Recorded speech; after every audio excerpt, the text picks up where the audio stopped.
اور ان میں سے 8 جج آنے ہیں. یہ 25 تو ججز کے نام ہیں ہائی کورٹ سے, اور کچھ وکلا کے بھی نام آئیں گے جن کو ڈائریکٹ سپریم کورٹ میں لانے کی بات کی جائے گی. تو جو 25 نام ہیں اس میں لاہور ہائی کورٹ سے علی نیلم صاحب ہیں, شجاعت علی خان صاحب ہیں, علی باقر نجفی صاحب ہیں, عابد عزیز شیخ صاحب ہیں اور صداقت علی خان صاحب ہیں. یہ 5 جج ہیں جن میں سے یعنی ٹوٹل 25 ہیں, 25 میں سے 8 لائے جائیں گے. دیکھنا ہے کہ کہاں سے 2 لیے جاتے ہیں, کہاں سے 1 لیا جاتا ہے. سندھ ہائی کورٹ سے محمد شفیع صدیقی صاحب جو چیف جسٹس ہیں وہ, نعمت اللہ پھلپوٹو صاحب, صلاح الدین پمر صاحب, محمد جنید غفار صاحب, ظفر احمد راجپوت صاحب ان کے نام ہیں. بلوچستان ہائی کورٹ سے ہاشم کاکڑ صاحب ہیں, اعجاز سواتی صاحب ہیں, کامران خان صاحب ہیں, ظہیر الدین کاکڑ صاحب ہیں اور عبداللہ بلوچ صاحب ہیں. اسلام آباد ہائی کورٹ سے عامر فاروق صاحب ہیں, محسن اختر کیانی صاحب ہیں, میاں گل حسن اورنگزیب صاحب ہیں, طارق محمود جہانگیری صاحب ہیں, بابر ستار صاحب ہیں. اب تک جتنے میں نے نام لیے ان میں سے جو کنفرم ایک نام ہے ان 25 میں سے, 5 اور بھی بتا دیتا ہوں پھر بتا دیتا ہوں. پشاور ہائی کورٹ سے اشتیاق ابراہیم صاحب ہیں, اعجاز انور صاحب ہیں, ایس ایم عتیق شاہ صاحب ہیں, شکیل احمد صاحب ہیں اور ارشد علی صاحب ہیں. ان 25 میں سے جو ایک نام کنفرم ہے 1000% جو بتایا جا رہا ہے جو حکومت کی طرف سے کہ ان کو ہم نے لانے سپریم کورٹ میں, وہ ہیں محترم جو عامر فاروق صاحب ہیں کہ ان کو ہر صورت میں سپریم کورٹ لایا جائے گا. اور اگر عامر فاروق صاحب آتے ہیں تو یہ 2032 میں چیف جسٹس پاکستان بھی بنیں گے اور یہ 2034 تک جو ہیں وہ سپریم کورٹ آف پاکستان میں رہیں گے. 2032 میں خلائی جا کے چیف جسٹس پاکستان بنیں گے.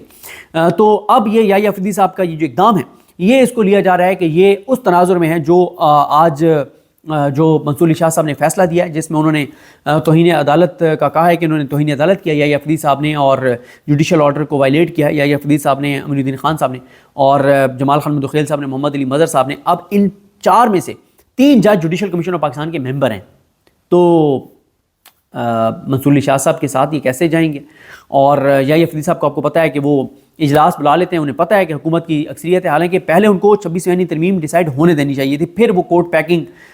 کرنے کے بجائے آزاد اور اچھے ججوں کو میرٹ پلاتے. اب جو بھی جج آئے گا وہ سودے بازی کر کے آئے گا, ڈیل کر کے آئے گا. جو ڈیل کر کے آئے گا, سودے بازی کر کے آئے گا, وہ جج کیسے انڈیپینڈنٹ فیصلے کر سکتا ہے؟ وہ کبھی بھی اپنے حلف کے مطابق نہیں چلے گا. وہ کہاں سے چلے گا, کیسے چلے گا, وہ مجھے کوئی اس کی تفصیل میں جانے کی ضرورت نہیں ہے. اور اس میں یہ کہا جا رہا ہے کہ یہ ایک ایسے ٹائم کے اوپر جب 9:30 بجے منصور علی شاہ صاحب نے 9:35 پہ فیصلہ سنایا تو اس کے بعد عدالتی وقت کے اندر یہ لیٹر جاری ہو گیا 11 فروری کے لیے. تو یہ کہا جا رہا ہے کہ یہ یحییٰ افریدی صاحب نے جواب دیا ہے, حساب چکتا کر دیا ہے منصور علی شاہ صاحب کے ساتھ کہ یہ ہے جناب منصور علی شاہ صاحب, پھر یہ پکڑیں لیٹر. جوڈیشل کمیشن کے اجلاس میں نے بلا لیا ہے. اب آپ کہہ رہے ہیں نا کہ ہمیں پتہ ہے کہ ججوں کو 11 ووٹ کیسے پڑھنے ہیں اور ہمارے نامینی جج کو تو ایک ہی ووٹ پڑتا ہے. تو منصور علی شاہ صاحب پھر ہم کر رہے ہیں, کورٹ بھر رہے ہیں پھر نون لیگ اور پیپلز پارٹی کے ججوں کے ساتھ, جو ہمارا آپ کر سکتے ہیں کر لیں. تو یہ تاثر جو بن رہا ہے, یہ تاثر ظاہر ہے پاکستان کی عدلیہ کے لیے خطرناک بھی ہے, خوفناک بھی ہے, تباہ کن بھی ہے. تو یہ جو لڑائی ہے, اس لڑائی میں نقصان منصور علی شاہ صاحب کا نہیں ہو رہا, نقصان منیب اختر صاحب کا نہیں ہو رہا, نقصان شاہد وحید صاحب کا نہیں ہو رہا, نقصان عائشہ ملک صاحبہ کا نہیں ہو رہا, نقصان حسن اظہر رضوی صاحب کا نہیں ہو رہا, نقصان جو ہے وہ ملک شہزاد احمد خان صاحب کا نہیں ہو رہا.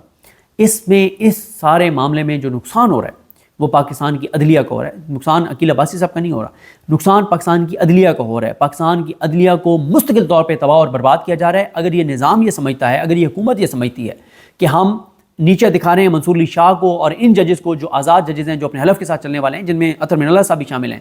تو اگر وہ یہ سمجھتے ہیں کہ ہم ان آزاد ججز کو, حلف سے وفا کرنے والے ججز کو نیچے دکھا رہے ہیں, تو ایسا نہیں ہے. وقتی طور پہ ان کو ظاہر ہے یہ ہرٹ ہوں گے, ان کو تکلیف ہوگی کہ ہمارا ادارہ تباہ ہو رہا ہے, برباد ہو رہا ہے, نقصان ہو رہا ہے, لیکن لانگ ٹرم نقصان پاکستان کا ہو رہا ہے, پاکستان کے اداروں کا ہو رہا ہے, عوام پاکستان کا ہو رہا ہے. اور اس لڑائی, اس تماشے سے بہت زیادہ ملک کو جو ہے وہ نقصان پہنچ رہا ہے. تو اب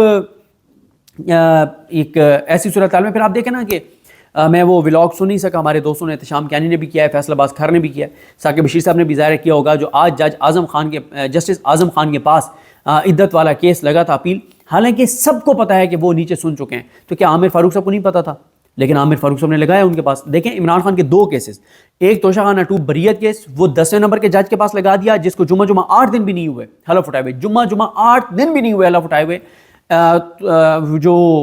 ان کے پاس لگا دیا توشہ خانہ 2 بریت کیس. اور ان کے سامنے جسٹس اعظم خان جو جج تھے, سیشن جج تھے, جن کو عطا ربانی صاحب کی جگہ لایا گیا تھا, کیونکہ نیچے نصر من اللہ صاحب کے فیصلے کو چیلنج کرنا تھا اور عطا ربانی صاحب مانے نہیں تھے کہ وہ اس فیصلے کو کالعدم کریں گے نصر من اللہ صاحب علیہ کو, تو ان کو ہٹایا گیا, نشان عبرت بنایا گیا. بہت انہوں نے پھر ظاہر ہے جو کچھ ان کے ساتھ ہوا یہ تاریخ میں کبھی آئے گی چیزیں سامنے کہ کیا عطا ربانی صاحب ایک زبردست جج کے ساتھ کیا ہوا.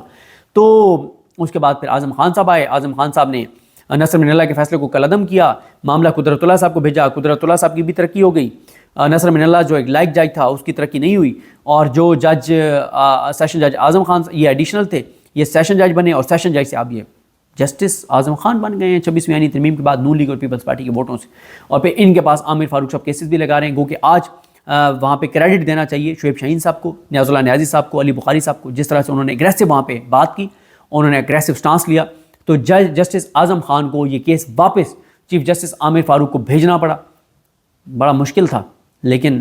انہوں نے کر دکھایا، شعیب شاہین صاحب وغیرہ نے سخت موقف اپنایا، پھر ظاہر ہے پی ٹی آئی کے سوشل میڈیا نے جس طرح سے پہلے ہی اس سارے معاملے کو ایکسپوز کر دیا تھا، پوسٹ مارٹم کر دیا تھا، تو جسٹس اعظم خان صاحب کو